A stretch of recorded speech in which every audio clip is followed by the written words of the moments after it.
पंडित जी पूजा पाठ के लिए बुलाया। पूजा के बाद राजा ने पंडित जी से 3 जटिल सवाल पूछे। 1. भगवान कैसे दिखते हैं? 2. भगवान कहां तक देख सकते हैं? 3. भगवान क्या करते हैं? पंडित जी थोड़े सोच में पड़ गए और बोले, महाराज, इन सवालों के उत्तर देने के लिए मुझे थोड़ा समय चाहिए। राजा ने उन्हें 1 महीने का समय दिया। पंडित जी घर लौट आए, लेकिन कई दिनों तक उत्तर नहीं सूझा। उनकी परेशानी देखकर उनका बेटा बोला, पिताजी, आप क्यों चिंतित हैं?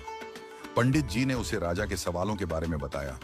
बेटे ने आत्मविश्वास से कहा, पिताजी, आप चिंता न करें, मैं इन सवालों का उत्तर दूंगा। अगले दिन दोनों राजा के दरबार में पहुंचे। राजा ने पंडित जी से पूछा, पंडित जी, आपने मेरे सवालों के जवाब खोज लिए? पंडित जी ने कहा, महाराज, मेरे बेटे ने इन सवालों के उत्तर देने का जिम्मा लिया है। राजा ने पूछा, तो बताओ, पहला सवाल, भगवान कैसे दिखते हैं? पंडित जी के बेटे ने मुस्कुराते हुए कहा, महाराज, कृपया एक कटोरी दूध मंगवाइए। दूध लाया गया। लड़के ने उसमें अपनी उंगली डालकर घुमाना शुरू कर दिया। राजा ने चौंक कर पूछा, यह क्या कर रहे हो? लड़के ने शांत स्वर में कहा, महाराज, क्या आपको इस दूध में मक्खन दिख रहा है? राजा ने सिर हिलाया और कहा, नहीं। लड़के ने उत्तर दिया, मक्खन इस दूध में ही है, लेकिन उसे निकालने के लिए दही जमाकर मथना पड़ता है। ठीक वैसे ही भगवान हर जगह हैं, पर उन्हें देखने के लिए ध्यान, साधना और सेवा का मंथन करना पड़ता है। राजा ने मुस्कुराते हुए कहा, अच्छा उत्तर दिया।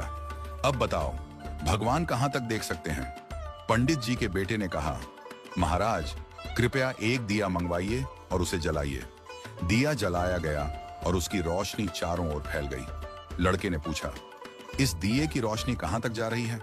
राजा ने कहा, यह तो पूरे कमरे में फैल रही है।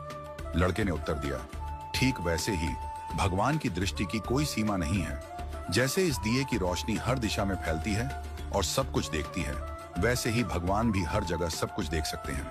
राजा ने संतुष्ट होकर कहा, बहुत अच्छा उत्तर दिया। अब बताओ, भगवान क्या करते हैं?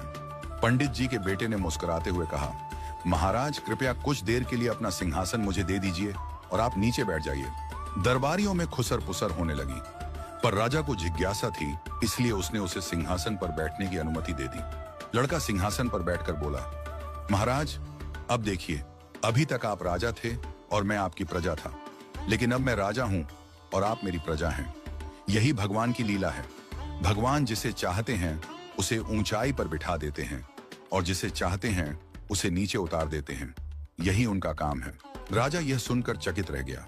उसने पंडित जी और उनके बेटे की चतुराई की सराहना की और उन्हें ढेरों उपहार दिए। राजा ने कहा, आज तुमने मुझे भगवान की शक्ति, दृष्टि और कार्यों का गूढ़ रहस्य समझा दिया।